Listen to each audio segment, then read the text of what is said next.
কলকাতায় মহাযুদ্ধ, মুখ্যমন্ত্রীর চেয়ার এখন কার দখলে? মমতা না শুভেন্দ্র? কলকাতার সিংহাসনে শেষ হাসি কে হাসবে? কলকাতার রাজনীতি এখন আগুন জ্বলছে।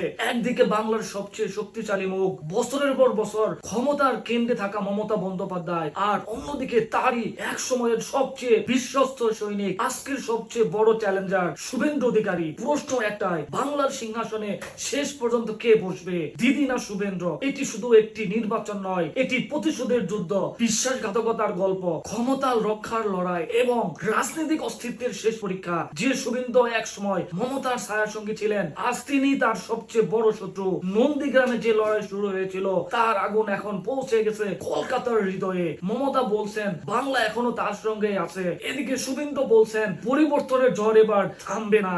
একদিকে মা মাটি মানুষ, অন্যদিকে পরিবর্তনের ডাক। দুই শিবিরের এই সংঘর্ষ এখন শুধু রাজনীতি নয়, এটি সম্মানের বনাম চ্যালেঞ্জের সরাসরি যুদ্ধ। কলকাতার রাস্তায় রাস্তায় এখন একটাই আলোচনা, দিদির দুর্গ এবার কি ভাঙবে নাকি শুভেন্দুর স্বপ্ন ভেঙে যাবে ভোট বাক্সেই? এই লড়াইয়ের হার মানে শুধু একটি আসন হারানো নয়, হার মানে ভবিষ্যতের রাজনীতি হারানো। আজকের এই ভিডিওতে আমরা দেখব মমতা বন্দ্যোপাধ্যায়ের শক্তি কোথায়, শুভেন্দু অধিকারের আসল খেলা কি, কার পক্ষে জনমত বেশি, আর শেষ পর্যন্ত বাংলার মুখ্যমন্ত্রীর চেয়ারে বসার সবচেয়ে বড় দাবিদার কে। ভিডিওটি শেষ পর্যন্ত দেখুন, কারণ শেষের বিশ্লেষণ আপনার পুরো ধারণায় বদলে দিতে পারে। মমতা নাকি শুভেন্দু, বাংলার ভবিষ্যৎ এখন কার হাতে যাচ্ছে? ভবানীপুর এই নামটা এখন পশ্চিমবঙ্গ রাজনীতির হৃদয় স্পন্দন। বহু বছর ধরে এই কেন্দ্রে মমতা ব্যানার্জির রাজনৈতিক দুর্গ হিসেবে পরিচিত। রাজনৈতিক বিশ্লেষকদের মতে ভবানীপুর শুধুই একটি আসন নয়, এটি মমতার রাজনৈতিক পরিচয়ের কেন্দ্রবিন্দু। 2021 সালে নন্দীগ্রামে অল্প ব্যবধানের শুভেন্দু অধিকারীর কাছে হারার পর মমতা আবার ভবানীপুরে ফিরে এসে শক্ত অবস্থান পুনরুদ্ধার করেছিলেন। এবারের নির্বাচন তাই শুধু ভোট নয়, এটি প্রতিশোধ, সম্মান এবং ক্ষমতার পুনঃপ্রতিষ্ঠার যুদ্ধ। ভবানীপুর এখনো মমতার শক্ত ঘাঁটি হিসেবে বিবেচিত হচ্ছে এবং বিশ্লেষকরা বলছেন এটি ভাঙা এত সহজ নয়। অন্যদিকে শুভেন্দু অধিকারী শুধুই বিরোধী নেতা নন, তিনি এখন বিজেপির বাংলার সবচেয়ে বড় মুখ। এক সময় তৃণমূলের বিদ ঘটতে তিনি বড় ভূমিকা রেখেছিলেন। সেই মানুষটি আজ মমতার বিরুদ্ধে সবচেয়ে ধারালো অস্ত্র। নন্দীগ্রাম আন্দোলন থেকে শুরু করে জঙ্গলমহল পর্যন্ত তার সংগঠন দক্ষতা তাকে আলাদা পরিস্থিতি দিয়েছে। 2021 সালে মমতাকে হারিয়ে তিনি নিজেকে শুধু নেতা নয়, ফ্যাক্টর হিসেবে প্রতিষ্ঠা করেন। আজ বিজেপির আশা, যদি কেউ মমতার দুর্গ ফাটল ধরাতে পারে তবে সে শুভেন্দুই। এই লড়াইকে আরো নাটকীয় করেছে তাদের ব্যক্তিগত সম্পর্কের ইতিহাস। এক সময় গুরু শিষ্যের মতো সম্পর্ক ছিল।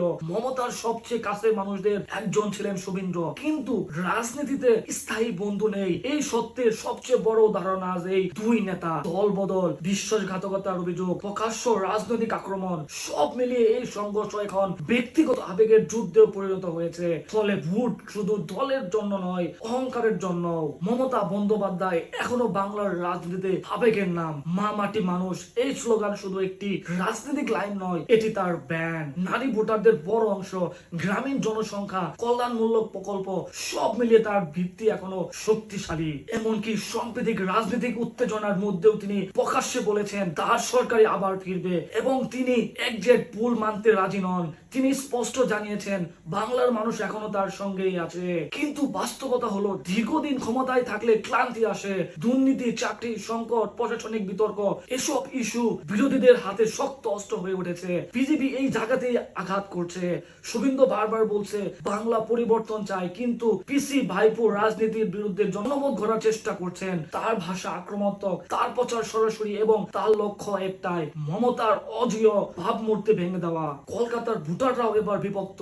একদল এখনো মনে করে মমতার বিকল্প নেই, অন্য দল বলছেন পরিবর্তনের সময় এসেছে। শহরের মধ্যবিত্ত তরুণ ভোটার, চাকরিজীবী এবং রাজনৈতিক ভাবে ক্ষুদ্র জনগোষ্ঠীর মধ্যে বিজেপির প্রভাব বেড়েছে, কিন্তু একই সঙ্গে নারী ভোটার, সংখ্যালঘু ভোটার এবং তৃণমূলের শক্ত গ্রাউন্ড নেটওয়ার্ক এখনো মমতার বড় শক্তি। ভোটের দিনে উত্তেজনা স্পষ্ট ছিল।